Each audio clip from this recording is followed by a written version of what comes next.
Hey y'all, it's Elizabeth, And Imani. and we're just gonna do a short interview, just sharing about Imani's journey thus far. As far as going to college, we get lots of questions. I know as a mom, I get a lot of the same questions. I'm sure do you get a lot of the same questions about? Pretty much. Yeah, going overseas. Everybody's like, "Oh my gosh, why would you do that?" Whatever, all these things. So anyway, first question: tell us about your journey. Why did you pick New York University, Abu Dhabi? Okay, so it's really simple. Um, I was told about New York University from a coworker when I worked at a pool a couple years ago, and once being declined from my dream school, I remembered I was told about this school and decided to look into it, and then I had seen they had a campus in Abu Dhabi, and so I just selected it, and from there I put in my application. And exactly when did you apply? What do you mean, like? Like, when was it actually due? It was, I don't know like the actual due date, but it was due, and then I didn't finish it because it wasn't like a school I was truly interested in. I didn't know much about it. And then they sent me an email and said they extended the due date and I was still able to submit it. So I saw that as a sign to like go ahead and submit my application. So I got it in on time. Yeah, like right on time, y'all. Yeah. Right on time. All right, so you were telling us that you didn't know much about the college. So you applied, got the acceptance. I remember she came and she's like, "Mom, the email's here. It's the acceptance. It's whether I got in or not." I'm like, "Okay, well, look at it." She's like, "No." I was like, "Look at the thing." So you looked at it, and And I got it. she was excited. And that's when the work began, y'all. Because we knew she was applying, right? And of course we supported her in that. And we didn't know anything about the school.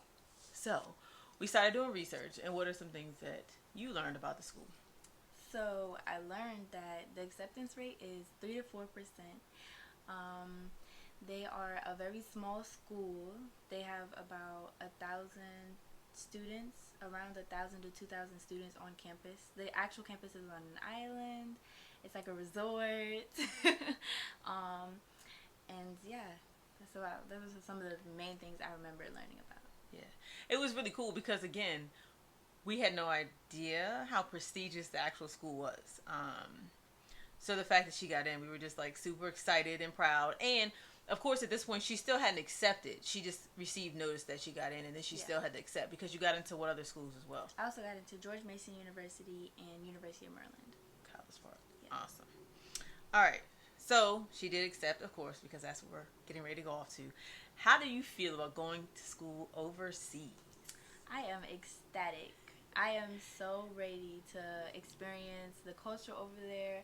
I'm ready to just see new places, experience new things, try new things, get out of my comfort zone. I feel like it's important to test yourself, test your boundaries, and try new things. So what made you want to go overseas? Um, 'Cause there's New York University in New York, right? I mean, Yeah. of course, Mom and Dad would love that because we could drive there. But yeah, no.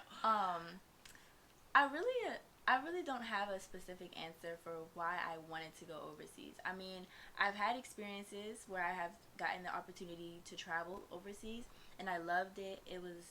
I just felt like it's just better overseas. I I felt like kind of like homely feelings when I was overseas, and I loved like the way I felt, and I just I wanted to go.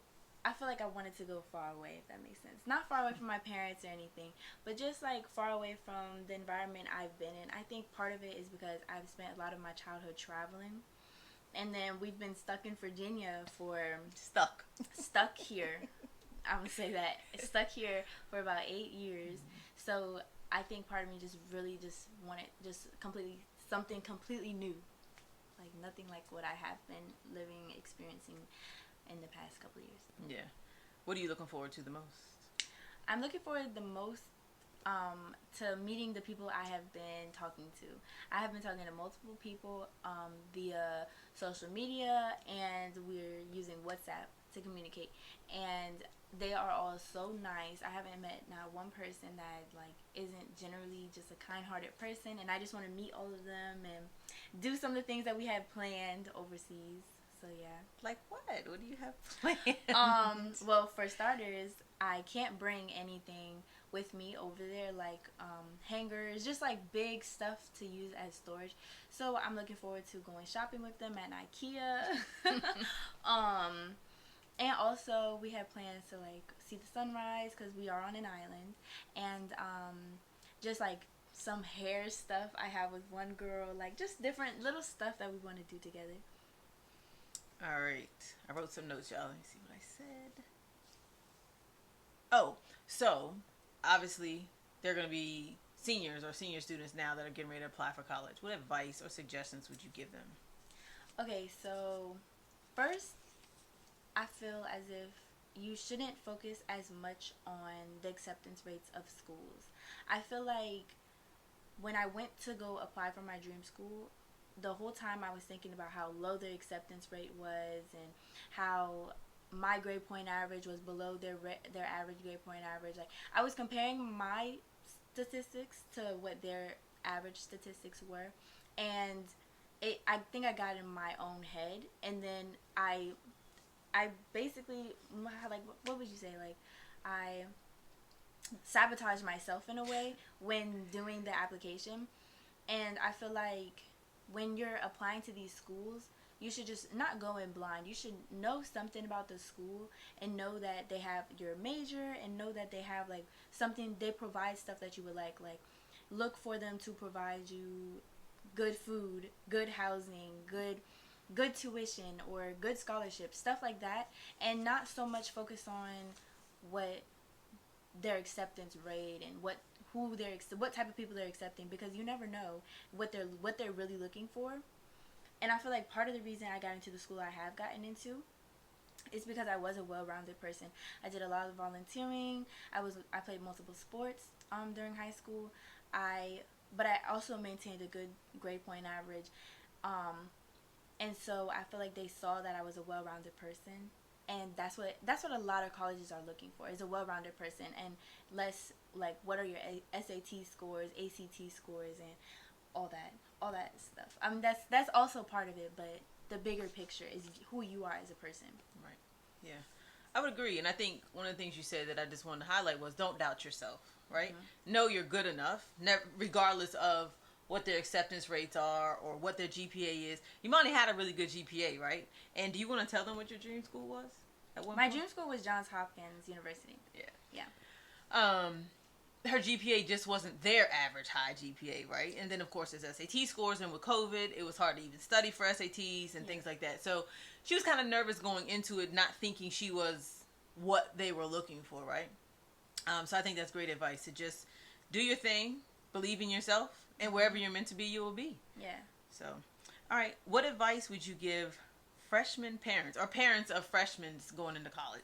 Okay, so first, I know it's your babies leaving the house, but I feel as if you should encourage them to apply for any college. Like, if they find a college, like I did, halfway across the world even, like, encourage them to do that, because now is the time for us to have these experiences and to travel the world and see new things. Or if you know, like, your child isn't like the type to do that, encourage them to find somewhere where they'll feel safe and they'll feel at home.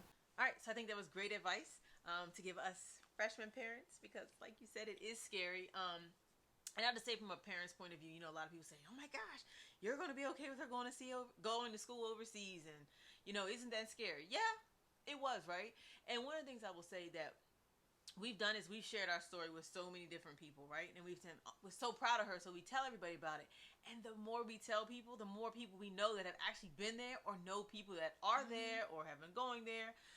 We've met several people, I guess, if you will, that are either have been there or going there. So having a network and making sure you reach out to those around you, and you're going to need that support. We're going to need the support here, right? And more importantly, she's going to need the support in Abu Dhabi.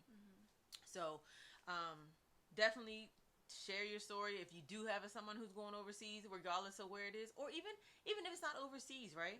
Let's say you live in Maryland and your child's going to school in California. That's still quite a ways away, right? So again, share that information with people where they're going, and you'll be so surprised at who actually might actually be there that can support your child while they're in California, and things like that. So continue to just share your story and talk to others. All right, last thing. What advice would you give yourself to have a successful year? First and foremost, I feel like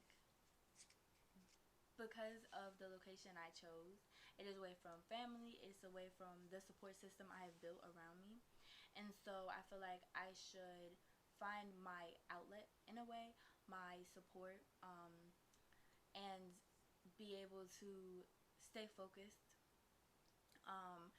put priority to my grades and like learning how to study, if that makes sense, because I think a lot of high schoolers, younger students fail to realize that a lot of the times you're able to remember what you're learning and take the test right then and there for that unit, and then you move on to the next unit. I feel like we're not really taught how to study, and I've learned that my senior year when I was taking some AP courses. And so when you are preparing for your studies and stuff, like just learning, just teaching myself how to actually study and be prepared for my final exams, and just to not overwhelm myself with too much, but to also get out there and join some clubs, be a part of some different activities, and yeah, that's basically about it. That's Yeah, that's good advice. Does NYUAD have any supports that you're aware of that you could use? They have psychiatrists, psychologists. They have those two resources for you if you're ever feeling any type of way. They also provide you with a academic advisor, and mine's great. So far, I've been able to message her, and she messages me right back. She's able to answer my questions in full. She answers them with more than I need, and that's all I know thus far. And as a mom, I know a little bit more because they have something called Mahaba there, right? And it's a welcome. The parents have already had ours. She has hers coming up. So she hasn't learned all the different details. But they also have something there called a Student Success Center. I thought that was really cool. And it's pretty much a space where they can go, a place where they can go and make an appointment. And they can meet with, I'm going to say like a counselor, not a therapist or psychiatrist, nothing like that, but like a counselor that works with the school and helps them set up a study schedule if they're struggling with a class, or even before the class starts, they can help them do that. Because as Imani said, high school is different than college. At least her experience, her high school experience was one thing, and she believes that the college experience will be slightly different. So so they have lots of different things on the campus. NYUAD just seems like it's its own. It is literally on its own island, and everything they need pretty much is right there on the island. They actually have a doctor's office, they have a dentist's office. I mean, they have so many resources for the students. As a mom, as a first-time mom for a college student going this far away, it's been really, really encouraging to hear all the different resources that they have to offer. So, anything else? Any other words you want to share? Just go for whatever you aspire to do. Just go for it, and don't hold back for anybody for any reason. And also just to like dream big. Like people, I think it's discouraging how people always say like you need, like, there's a path you need to take in order to be successful, and you don't need college to be successful necessarily. So that's what I chose. But I just feel like dream big, and if you have something you want to do, you want to be an entrepreneur, you have a business you want to pursue, do it. There's nothing holding you back. So yeah. Great advice. Well, until next time, guys. Next time we will be sharing a video of the time in Abu Dhabi. Oh my gosh, I'm so excited. So close. So until next time, see you later. Bye. Bye.